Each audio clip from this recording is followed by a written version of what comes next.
Hello everyone, I'm Erica. And I'm Akilah. Welcome to HeartsChat. So tonight we're continuing our back to school college series with being away from home. That's the topic we're going to talk about tonight. So before we get into it, we're going to do our check-ins. So Erica, what have you been up to? Well, it's been a little bit. I forgot to talk about it because it's just been busy and, it was a lot. But I went to a wedding recently. Oh, me too. Yeah. Same weekend. Yeah, one of my, my best friend, you guys know Iffy, her younger sister got married. So I went to high school with Iffy and her sister Inky. So, and my sister Ashley, she was a bridesmaid. So we went to the wedding, and it was a really nice wedding. It was really, really pretty. I watched David Tutera and all his shows that he has. I walked in, I was just like, was he in here? Like, what the heck? It was so pretty. So it was nice. It was definitely a good time. So it was busy because I went with Ashley to like some of the other stuff. She had bridesmaid duties, stuff like that. So I went with her to some of it. So I was tired, but it was a good time. And that weekend when I was home for the wedding, I also got to see one of my friends from college, my friend Laura. We went and had brunch together. So that was nice. I got to see. I haven't seen her in a long time. Wow. Makes me feel so old. But I haven't seen her. We look just the same. We look the same and everything. We've stayed in contact over the phone and stuff like that and texting. But I hadn't seen her. And she lives for my home, my hometown. Her hometown is 30 minutes from me. Oh, so close. Yeah, and now she lives in Cleveland. Okay. But we met in the middle. So it's still 30 minutes. So we met in the middle. So that was nice. Oh, that sounds good. It's always good to see old friends. Mm-hmm. And she's planning to come visit me next. Oh, so that'll be a lot of fun. So looking forward to it. Taking me back. I know. Yeah, what about you? So I also went to a wedding. It was one of my best friends, Antonia, my roommate from college. So I was a maid of honor, so, I had lots of duties. Lord. Yeah. However, I will say the wedding went so smoothly. There was, little things, but overall, there were no big issues. Nobody forgot anything. None of the vendors were late, and it was a really, really nice wedding. It was funny, when I was walking down the aisle before Antonia, Kyle, her husband, Kyle, he was like, I was holding it together. And then I saw you, and I thought you were crying, and I had to look away. I was like, I can't cry. I can't cry. Gosh. It was the funniest thing. I was like, I can't do this. So it was so sweet. They're an awesome couple, and her dress was gorgeous. So it was really good. It was really fun. Nice. I'll say that. Really nice. So all about the weddings are going to be in my life because I got 2 weddings next year, and they're 2 weeks apart. And I have really important roles in both. Whew, Lord Jesus. My best friend and my sister. Good. Good luck, girl. Good luck. That's everything you went through preparing for Antonia's wedding. That's just one wedding. That's just one. Oh my gosh. Girl, get ready. No, but it'll be fun. When the day comes and you go through everything, it's worth it. Everything is worth it. I'm trusting you. You're just like, okay, I'm done. Yeah. I'm trusting in you, Akilah. I'm looking you right in the eyes. Because once you start dancing, you're like, yes, we made it. Yeah, I'm sure it'll be nice. That's I have one definite wedding. There may be another one. I definitely have more next and there's year. some coming up along the way. It's that time in our lives. Yeah. Weddings every year. Yeah. Let's talk about the time in your life. Yes. College students. Yes. Yeah. So being away from home. Yes. I wanted to be away from home. Me too, girl. Preach it. I was just about to say. I did. I actually wanted to go far. I wanted to go to school in New York City.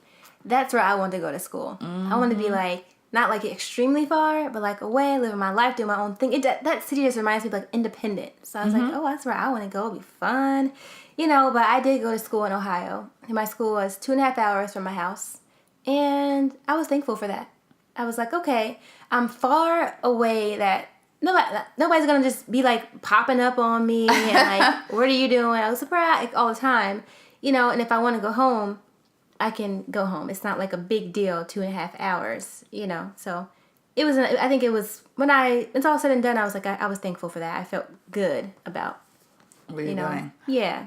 And I have like kind of similar story, but I was looking to go out to California. Like, whoa. I was gone. Oh my gosh. I was ready to go. And then I really don't know why I didn't. Oh, I think honestly, it's probably the money, because I was looking to go to like Stanford. And like, it's just like all the way out there. So it's like, let me not. So I chose. Reel it back in.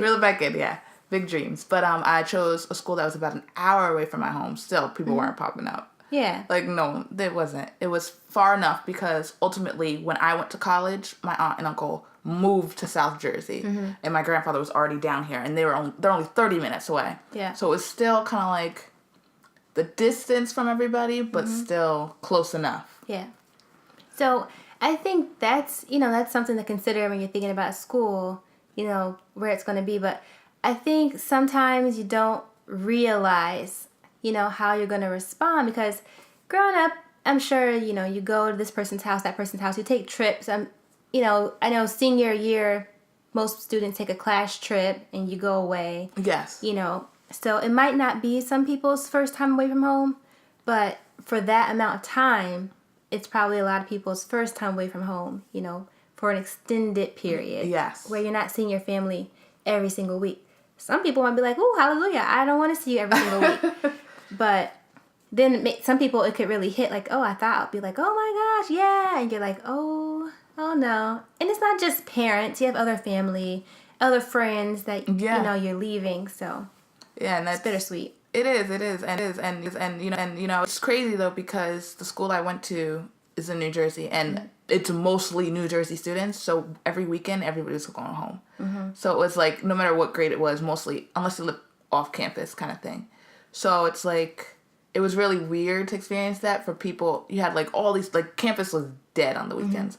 And then you had all these people like, I don't want to go home. Like, why do I want to do that? Yeah. But it's really based on your individual, I think, experiences with your family and friends, that kind of gauges how you may respond. Yeah. And I think today, like, there's so many ways to stay connected. Exactly. With your family. So if you're somebody who, you get out to school and you really miss your family, rather you're 30 minutes away or like 10 hours away, or you have to get there by plane, you can do phone calls. You can schedule weekly phone calls if you want. You can talk to your parent every day. Yes. If, you're available. You can do video chats. Yep. Be a little more sentimental if you want to do letters. People still do that. They do. So, but you can definitely schedule a time every day, or schedule a time, once a week. And catch up with your family. It could be, speaking from, mental health. Students can have anxiety about being away from their families, not being able to see them every day, know what they're doing, if they're okay. Yeah. Parents and caretakers can have anxiety too. I'm sure. Yes. Even more. Is my baby okay? What are they doing? Why aren't you answering your phone? I remember a time. Oh my gosh, I was I talked to my mom every day. Okay, I just go talk to her every day, and especially came in handy when sometimes you're walking, you don't be bothered really. You're trying to go where you got to go. I would just call my mom. Yep. So if I'm walking, I'm on the phone. Nobody will really say anything to me. But there was one time she called me, and I left my phone. It's not me. I never leave my phone, but I left my phone. I have like 20 calls. Oh my goodness. Like, just because you call me 20 times does not mean I'm going to answer if I don't have my phone. And I remember that I never did it again, because I was just like, I don't want to inflict that anxiety on somebody. Yeah. And I don't want, because my mom's the type of person that she'll be like, oh, I gotta go. She'll get in the car and she would have drove to my school and been looking around for me. So you would have just been in class.